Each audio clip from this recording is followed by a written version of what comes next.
Muito bem, depois de termos feito este percurso pela história da APDC, é a altura de fazermos uma espécie de exercício no futuro. Foram já deixadas aqui pistas para a conversa que vou ter com o Rogério Carapuça, como todos sabem, presidente da APDC há mais de uma década, e o desafio que propomos nesta altura e nesta conversa é, em toda esta incerteza política, ambiental e social, como é que no meio disto tudo conseguimos uma revolução tecnológica. Bom dia, Rogério. Bom dia. Já vamos ver o projeto que propões para fazer, e isto é que é o mote, Portugal, um dos líderes da economia e da sociedade digitais da União Europeia e com um prazo nos próximos 8 anos. É este o desafio? É esse o desafio, é essa a missão que nós propomos e temos vindo a discutir isso com o governo anterior, de certa forma, e esperamos continuar a discussão com o governo atual, que estamos a iniciar agora. E, portanto, basicamente a ideia é a seguinte: para já a gente deve estabelecer objetivos que sejam mensuráveis. E este objetivo é mensurável. Existe, em 8 anos? Os 8 anos já lá vamos. Mas o objetivo é mensurável porque existe um painel de indicadores que a Comissão Europeia publica todos os anos, que é o DESI, chamado o Digital Economy and Society Index, que mede o nível de maturidade digital do país em várias áreas. E, portanto, há números com quem a gente se pode comparar, primeiro. Depois, nós vemos a situação atual, e a situação atual é que nós estamos imediatamente abaixo da média europeia. Apesar de todos os esforços que foram feitos. E atenção, que nós temos que respeitar, de facto, os esforços que foram feitos, porque transformar o Estado e a administração pública é algo muito difícil. E, portanto, esses esforços começaram com a UMIC, continuaram com pessoas como a professora Maria Manuela Leitão Marques, Mário Campelar, que estão aqui connosco, e, portanto, todo esse trabalho tem vindo a ser feito, mas os outros não estão parados. E, portanto, nós estamos abaixo da média europeia, somos o primeiro dos últimos. E nós devemos querer ser um dos primeiros. E, portanto, existem os números para a gente se comparar, temos um objetivo, se isso for conseguido, o país será outro completamente diferente. E agora, em quanto tempo? Bom, não pode ser pouco, porque há alguns daqueles indicadores que são difíceis de mudar, já lá iremos, mas também não pode ser muito, porque nós temos que ter objetivos a um prazo razoável, porque senão podemos sempre dizer que ainda não os atingimos, mas estamos quase a conseguir. E, portanto, 2 legislaturas pareceu-nos uma coisa razoável. Fica o repto, já vamos ver em detalhe. Talvez para podermos conhecer bem esse projeto, vamos perceber em que é que consiste.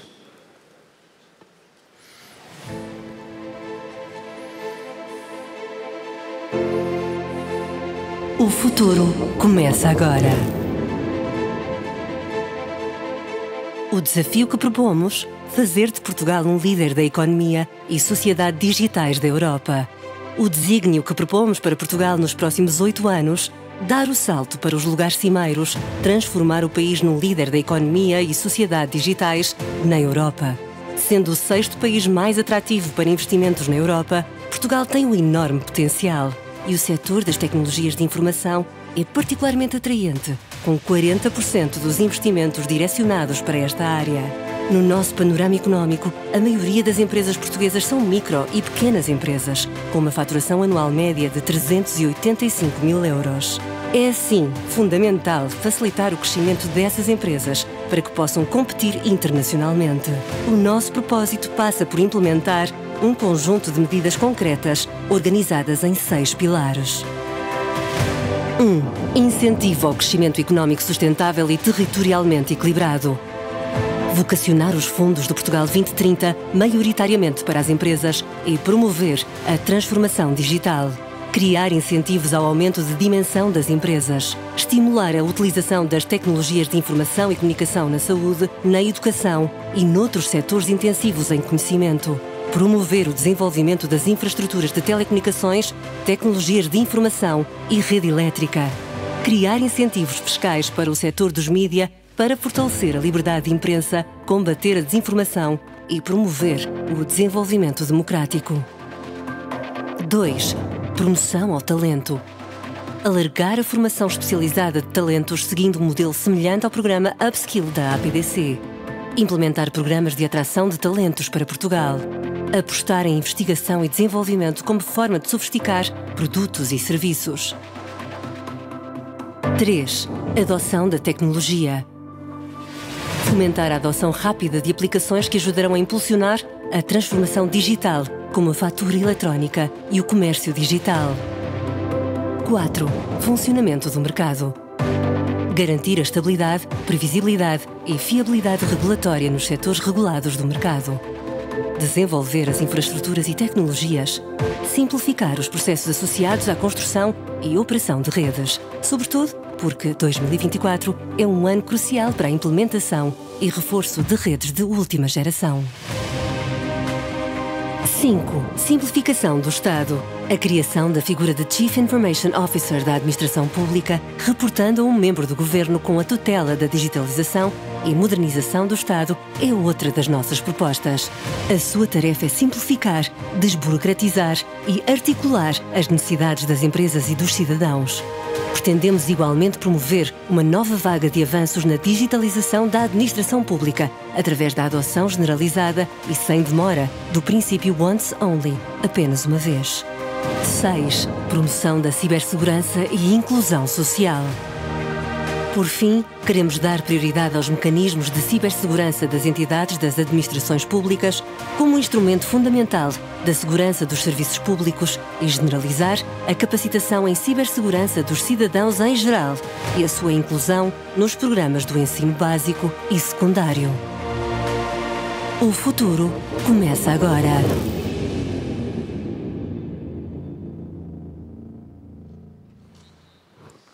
O futuro começa agora com um prazo de 8 anos. Rogério, estão aqui os objetivos, está aqui o plano. O que é que seria mais decisivo para que isto tudo acontecesse? Nós, quando olhamos para um plano deste e num país como o nosso, pensamos, é o Estado, é a empresa, são os dois. O que é que será determinante para que isto não falhe? Vamos ver, nós não acreditamos muito em planos com 742 medidas divididas em 35 eixos, que só o estudo do plano já é um projeto. Acreditamos que deveríamos pôr no terreno algumas medidas muito diferenciadoras e medidas essas que façam, de facto, efetivamente a diferença. E é preciso convocar todos os atores, portanto, ou seja, isto não é uma coisa que o Estado faça, não é uma coisa que os operadores económicos façam sozinhos, as pessoas, etc. Portanto, é um plano para toda a gente. Mas é um plano que tem que ter uma direção estratégica e, obviamente, que competirá às entidades oficiais ter a direção estratégica naquilo que corresponde ao papel do Estado, que é não só simplificar-se a ele próprio, como gerir incentivos, e, naturalmente, que os privados irão responder e o público em geral também. E começando, por exemplo, pelo aspecto da simplificação do Estado, para ligar com aquilo que introduzimos na minha intervenção de ontem. Nós pensamos que aqueles dois aspectos são absolutamente fundamentais. A criação de uma figura do CIO, ou se formos mais ambiciosos, de um Chief Transformation Officer da administração pública, seria fundamental, porque os governos estão estruturados e as administrações públicas verticalmente e não há uma figura horizontal. Ou seja, fizemos a simplificação, e aliás tem estado aqui a responsável, sim, a Maria Manuela Leitão Marques, a simplificação da burocracia no Estado.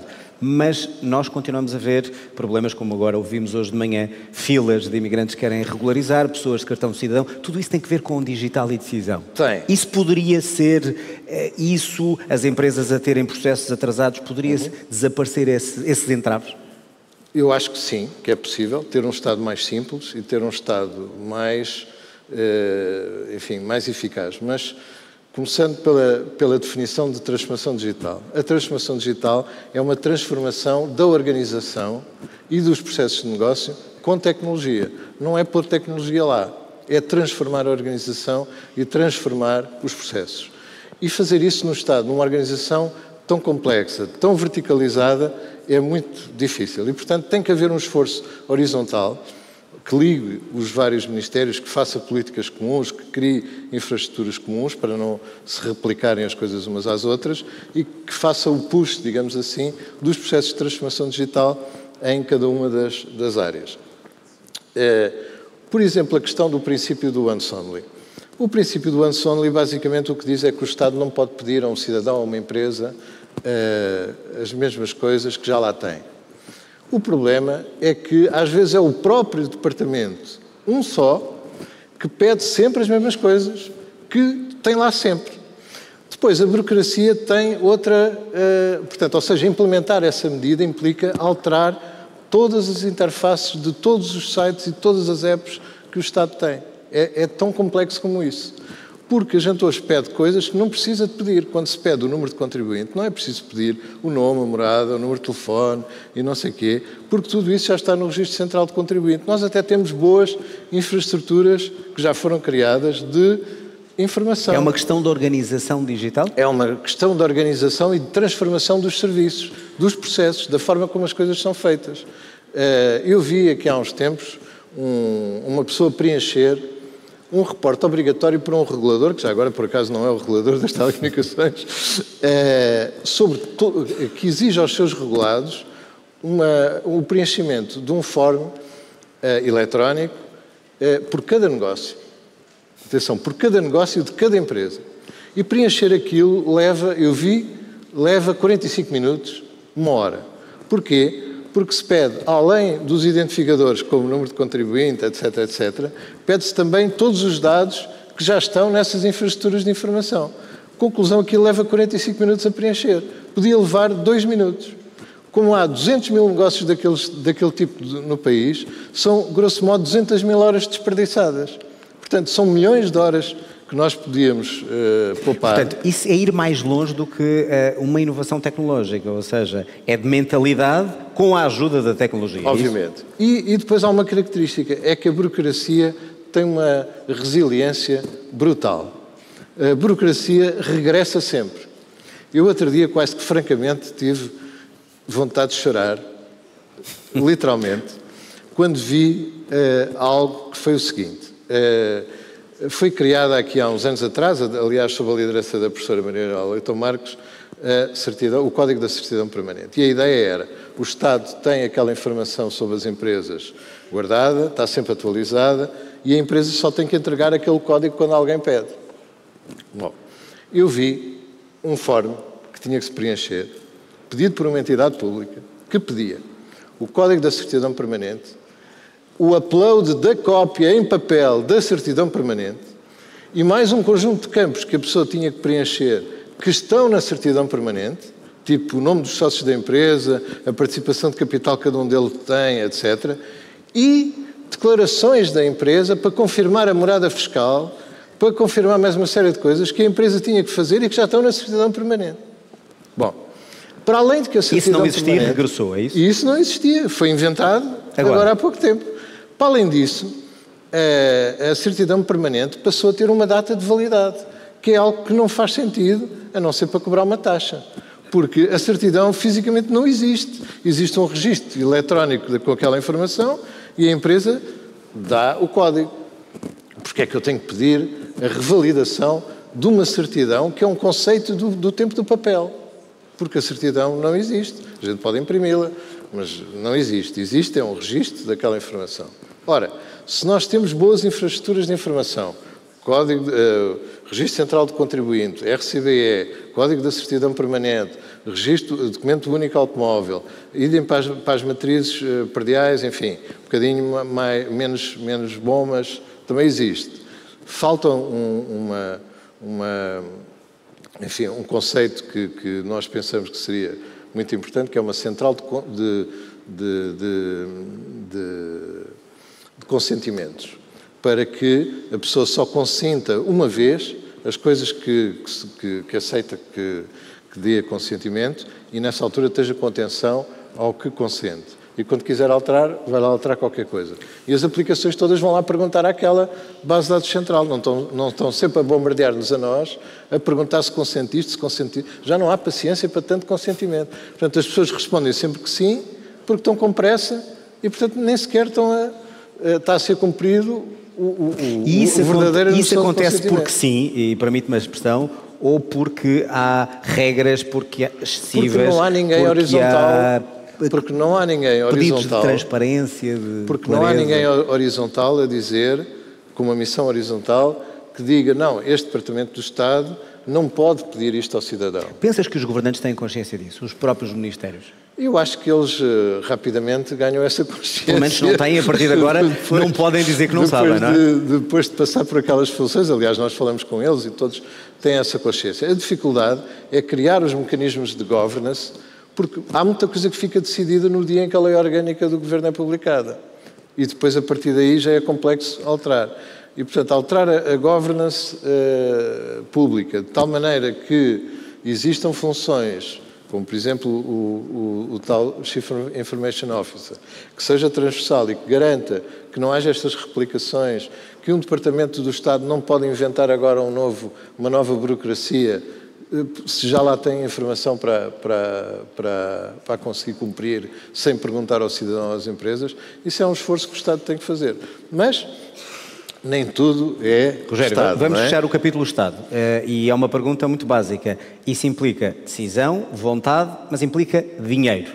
É uma questão também orçamental e eu pergunto, numa altura em que os governos têm que tomar decisões para a educação, para a saúde, etc. Obviamente. Será que isso não passa para segundo plano? E eu pergunto erradamente porque talvez isso poupe dinheiro nos vários departamentos? Não só isso poupará dinheiro, como há muito dinheiro que é desperdiçado por iniciativas que não estão feitas nesta lógica e numa lógica de simplificação. E, portanto, simplificar em geral poupa sempre dinheiro. Há um investimento inicial, sim senhor, mas também há algum dinheiro que é mal gasto em iniciativas não transformacionais e, portanto, acho que não haverá um incremento de custo por essa razão. Outro dos aspectos fundamentais é, para que isto aconteça, precisamos dos empresários, precisamos de investimento, precisamos de atrair, por exemplo, capital estrangeiro. Como é que nós atraímos capital estrangeiro para um país com instabilidade política, que está no pelotão de trás? Temos países pequeninos e da nossa dimensão, já tivemos aqui exemplos neste Congresso, que estão na vanguarda de várias questões digitais. Como é que mudamos isso e como é que atraímos um investidor estrangeiro que tem receio dessa burocracia e dos tribunais em Portugal? Quando nós simplificamos, quando nós tornamos o Estado mais simples e quando temos missões específicas, como temos tido na ICEP, para facilitar o investimento, o que é facto é que muito do investimento estrangeiro que é solicitado em Portugal é na nossa área. Portanto, isso é possível no nosso setor, porque nós temos boas universidades, temos bons alunos, temos capital humano, embora não em grande número, mas de muito boa qualidade, e para alguns negócios temos uma posição geográfica que é importante, como por exemplo a ancoragem dos cabos submarinos, etc., que se falava na peça, e portanto nós temos alguns argumentos. Obviamente que a estabilidade política não é algo que a APDC possa contribuir, infelizmente. Sim, mas a minha pergunta é, com esse enquadramento, portanto, como é que fora do nosso como é que se faz, não é? Ou seja, aí é necessário uma vontade política mais alargada, esquerda, direita, centro, um consenso que às vezes é difícil. Obviamente que tudo o que possa ser feito para que exista mais governabilidade e mais sustentabilidade das soluções governativas é fundamental. Agora, esse não está no nosso papel. Ou seja, muitas pessoas dizem que és diplomata na forma como, não sou eu que o digo, é as pessoas que aqui estiveram e outras, na forma de fazer isto. É difícil convencer os políticos das várias famílias políticas para este objetivo? Porque há sempre a ideia de isto é lucro, isto é empresa, isto é capital. Vamos lá ver, eu acho que...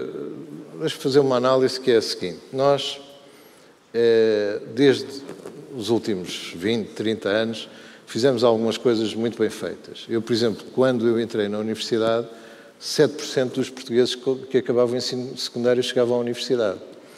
Hoje, 40% de quem acaba o secundário chega à universidade e temos 12 anos de escolaridade obrigatória. A nossa ciência é de qualidade internacional. Muitas das nossas universidades estão nos melhores rankings internacionais. Por isso, nós conseguimos fazer uma transformação brutal dos nossos recursos humanos no sentido da escolaridade e da maior qualificação. O problema é que o desenvolvimento económico não acompanhou isso. E, portanto, as oportunidades que surgem para essas pessoas que estão mais qualificadas, os projetos mais aliciantes, mais interessantes, etc., para já não falar nos melhores salários, não estão cá presentes. Então, nós temos um desfazamento de qualificação das pessoas por um lado e de menos desenvolvimento da economia por outro. Ora, porquê é que isso aconteceu? Se calhar uma das razões, imagino eu, foi pelo seguinte: enquanto que é mais fácil obter o consenso político relativamente ao desenvolvimento das competências, não haverá com certeza nenhum partido político que diga eu não quero qualificar as pessoas, é a nossa proposta, não vejo que isso vá acontecer, portanto a qualificação das pessoas se calhar é mais fácil de obter consenso. Já relativamente à economia, nós temos duas grandes perspectivas na sociedade portuguesa. Temos aqueles que acham que nós temos muita riqueza, está mal distribuída, e temos aqueles que acham que nós não temos riqueza, não criamos riqueza nenhuma. Ora, isso divide profundamente os partidos, a sociedade portuguesa, os eleitores, etc. Como é que fazemos a ponte? E se nós não resolvemos esse problema, é muito difícil ter políticas económicas duradouras sempre no mesmo sentido, porque as coisas vão mudando. Ora, isso não é uma questão de fé, embora quem lute por isto pelo lado de ideologia goste de apresentar como uma questão de fé. Mas não é uma questão de fé, basta ver uns números, e eu digo só 2 ou 3 para a gente se entender. Se o nosso problema fosse um problema de que se nós gerássemos riqueza suficiente, então não aconteceria o seguinte. Peguemos num país como, por exemplo, a Holanda. Quanto é que lucra por ano a maior empresa holandesa, que é a Shell? E a Holanda é parecida em termos de tamanho com Portugal e em termos de população um bocadinho maior. 18 mil milhões de resultado líquido por ano em 2023. Uma empresa. Quantas empresas portuguesas são necessárias juntar com os tais ditos fabulosos lucros de 2023 para conseguir 18 mil milhões? Todas as do PSI 20 e ainda falta.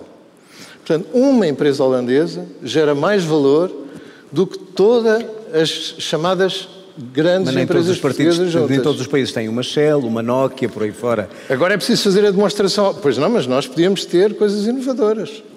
Porque essas empresas, muitas dessas empresas criam-se pela inovação. Veja-se o caso da Nova Nordisk, agora na Dinamarca. Se vamos à comparação com a Dinamarca, então a comparação ainda é mais dramática. É melhor não fazermos a comparação. É melhor não fazer essa comparação, porque eles só têm metade da população de Portugal.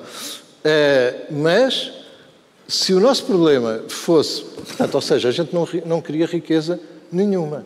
O problema é quando a gente vê uma empresa que ganha 1.000 milhões, a gente acha que é um número grande. O problema é que uma das características de ser pobre, de ser um país pobre, é que nem sabemos dizer o que é um número grande. E por isso, uma só empresa holandesa, mais do que todas as empresas portuguesas do PSI 20 junto de lucro por ano. Por isso... Agora, a prova contrária. Sim. Será que o problema é não distribuirmos? Ok, então peguemos numa grande empresa portuguesa, 1.000 milhões de resultado, vamos distribuir por todos os portugueses. Quanto é que dá? 100 euros a cada um por ano. Ora, isso tirava alguém da pobreza? Não. Portanto, nós não temos um problema de má distribuição, ou de pouca distribuição, temos um problema de pouca distribuição porque não criamos para distribuir. Pronto. Se não resolvermos este problema, se a gente não se entender sobre este problema, as medidas vão ser diferentes. Mas a questão é como, Rogério, porque tem sido... Pronto, esse é um problema político. Tem sido um mote dos últimos anos, das últimas décadas. Esse é um problema político que eu acho que os nossos responsáveis políticos têm que pensar e têm que ensinar as pessoas a pensar, porque são as pessoas que votam para os escolher. Mas vamos imaginar que a gente escolhia a via certa, que era dizer que nós não queremos a riqueza suficiente. Então temos que ter mais grandes empresas, não dizermos que com aquele orgulho somos um país de PMEs. Ser um país de PMEs é um problema. Nós precisamos de mais grandes empresas, precisamos de dizer que é bom ter grandes lucros. Temos que mudar essa mentalidade. E aí o que é que dizemos? E temos que incentivar. Sim. Temos que incentivar as empresas a serem melhores. Mas a questão que eu quero colocar é, já vimos a questão do Estado, já vimos a questão de atrair capital estrangeiro, o que é que se pode dizer aos empresários que estão aqui, que estão a ver-nos neste streaming, o que é que eles podem fazer, para além do que fazem, eles que dizem que têm problemas com a burocracia, têm problemas para resolver uma questão em tribunal e, portanto, preferem estar na Polónia ou noutro sítio porque resolvem melhor as questões. O que é que eles podem fazer neste contexto? Porque não vamos esperar que o Estado mude todo para que eles avancem. Eles estão a fazer o seu trabalho, eles sabem que têm que qualificar, e os que não sabem vão rapidamente perceber que têm que qualificar muito mais a sua população ativa. A emergência, por exemplo, da inteligência artificial faz com que o trabalho vá mudar de forma radical e é preciso qualificar a população ativa rapidamente. Eles sabem quais são os caminhos para os seus negócios em particular, eles sabem que têm que ganhar escala. O problema é que nós temos os incentivos todos errados para a escala. Repare que, por exemplo, se uma empresa for grande, paga mais impostos. Não só em valor absoluto, que isso seria natural, mas também em valor relativo, ou seja, a taxa efetiva de imposto aumenta, por causa das derramas, etc. E, portanto, se ser grande dá direito a ter mais impostos, então mais vale ter um conjunto de empresas pequeninas do que ter uma grande. Portanto, nós temos todos os incentivos errados. Será que isso explica o nosso tecido empresarial de mais pequenas empresas do que grandes? Eu acredito que uma parte significa, porque é preciso dar incentivos para que as pessoas percebam que vale a pena ter empresas maiores e não ter todos os incentivos. Ao contrário, ser penalizado quando a dimensão da empresa aumenta. Portanto, nós temos... Mas para além dos impostos, Rogério, o que é que, em termos de iniciativa privada, eles podem fazer? Não é só impostos. Portanto, nós temos que criar mecanismos de recapitalização das empresas, pô-los a funcionar. Ainda hoje o Estado de Economia falou sobre isso, retirar custos de contexto, etc. Portanto, E depois temos o problema da mão de obra, não só qualificada, como nem é que não tem tanta qualificação. E temos uma concorrência, entre aspas, desleal, que é aqui ao lado, passamos a fronteira e os ordenados são logo diferentes. Como é que fazemos isso? O problema é que aí temos o chamado problema do ovo e da galinha, isto é, nós precisamos de criar mais riqueza para distribuir mais, inclusivamente esses salários, mas temos dificuldade em atrair as pessoas para criar essa riqueza, porque os salários são menores. E, portanto, resolver problemas desse tipo são sempre problemas complexos, que temos que fazer iterativamente e por etapas, enfim, não há outra solução. Agora, também é verdade que o esforço de qualificação da população em geral, não só da população ativa, mas também da população ativa, é um esforço nacional que nós temos que fazer. Nós temos cerca de 55% de pessoas com as competências digitais básicas e isso não é suficiente. A Europa, por exemplo, quer chegar a 80% em 2030. E, portanto, isso significa que há uma emergência nacional do ponto de vista de qualificação de pessoas. E, para isso, é necessário. Há ações que vão demorar mais tempo, como o aumento de qualificações, por exemplo, ao nível do básico e do secundário, porque isso leva tempo. Muito tempo. Leva muito tempo. Relativamente à parte da população que já está reformada, etc., ou que já está nos últimos anos de trabalho ativo, já se calhar não serão as empresas a fazer essa qualificação. E, portanto, há que encontrar ações nacionais para fazer essa qualificação. Rogério, mas deixa-me fazer aí de advogado do diabo. Olhando para algumas das queixas ou problemas que muitos trabalhadores, agora não na perspectiva dos trabalhadores, fazem em Portugal, as empresas querem jovens e baratos em Portugal. E, portanto, de certa maneira, esse tipo de pessoas que são mais qualificadas ou mais velhas, por exemplo, uma pessoa com 50 anos ou mais de 50 anos e muito qualificada, tem dificuldades em encontrar um trabalho em Portugal porque é velho. Noutros países talvez não tanto. Como é que isto não é uma questão de mentalidade também, de tipo de mão de obra? Nós temos, de facto, problemas culturais que temos que ultrapassar e que temos que convocar as empresas para ajudar a ultrapassar. Nem todas as empresas claro são que não, assim. não. Eu estou a dizer em termos de mentalidade.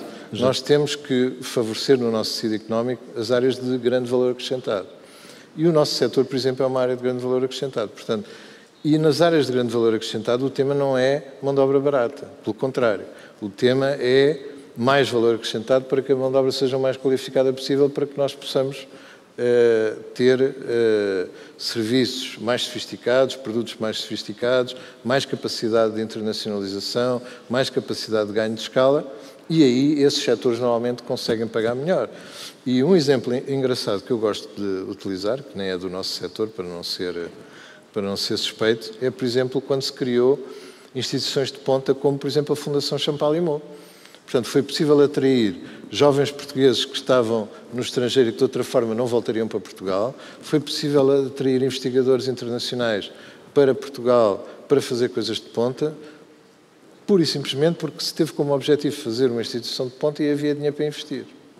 Portanto, são essas questões, numa escala mais larga, que é necessário fazer na economia portuguesa e, obviamente, nós teremos que começar pelo nosso setor, que é um setor fundamental, julgamos nós, e para além disso é o nosso, mas é um setor muito transversal, sobre o qual assenta, muitas vezes, a competitividade dos outros. E por isso, se nós modernizarmos o nosso setor, nós também estamos indiretamente a ajudar a modernizar os outros, a ajudar a criar valor económico nos outros, mais escala, mais valor económico. E queria deixar uma palavra também sobre a parte dos mídia, não é? Porque os mídias são instituições também não só fundamentais do ponto de vista de geração de valor económico, mas sobretudo por uma razão fundamental que tem a ver com a própria preservação da democracia. Portanto, não há democracia sem jornalismo livre, não há democracia sem empresas livres, e empresas livres são empresas economicamente viáveis. E, portanto, se calhar também há medidas, e nós sugerimos algumas, para ajudar a fazer isso, nomeadamente rever, por exemplo, toda a matéria de impostos, de taxação, que é imposto sobre os mídias, que muitas vezes acabam por pagar mais impostos em termos de taxa média do que as outras empresas, quando na realidade a gente quer apoiá-las para podermos garantir que temos a nossa democracia. Já me estás a dar um mote para o debate do estado dos média, que vamos ter logo mais. Só para terminar, está apresentado o plano, ele é claro, tem um prazo, foi dado o primeiro passo, quem é que tem que dar o passo a seguir? Para que isto entre em motion, entre em andamento e consiga chegar a bom ponto. Todos nós temos que dar o passo a seguir. A APDC fará o seu papel para agitar as águas, para propor coisas, para falar com os decisores, para falarmos entre nós. Nós somos uma associação de ecossistema, não somos uma associação de empresas todas iguais. Temos todo tipo de empresas do setor digital, da área digital, e por isso o networking é o nosso nome do meio, e portanto falamos uns com os outros, trazemos propostas, pomos em cima da mesa dos governantes, falamos com os vários partidos, vamos enviar o nosso documento a todos os partidos, não apenas ao Governo. Estamos disponíveis para discutir com todos e, portanto, faremos a nossa parte. Se resolvemos o problema do aeroporto, resolveremos este mais rapidamente. Nós esperamos 50 Essa não vale hoje, senão... Hoje não vale. Fica a atenção mediática virada para esse tema. E foi no final do debate que era para provocar mesmo. Rogério, obrigado. E daqui a 8 anos, se calhar menos, era bom estarmos aqui a fazer o balanço do que é que já foi conquistado. Sim, nem que seja naquele lado. Rogério, obrigado. Muito obrigado.